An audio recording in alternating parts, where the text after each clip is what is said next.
kapalaran ng Pisces ngayong araw ng April 22, Pisces. Sinasabi po dito ng ating tarot card Pisces na may misteryo na darating sa buhay ninyo.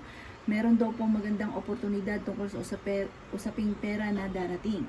Sabi rin po dito, kung ikaw daw po ay parang simula ka sa scratch, bigla kang jump sa swerte. Tumaya daw kayo at maaaring manalo ka ng malaking halagang pera. Energetic na tao daw po kayo. Hindi ka masaya sa buhay ninyo sa ngayon at mayroon din daw pong okasyon na paparating na parang makakancel. Kaya sabi rin po dito na i-improve nyo daw po ang inyong kaperahan. Maraming tao na naiinggit sa inyo para mabilis ka nakakainggitan ng inyong kapwa.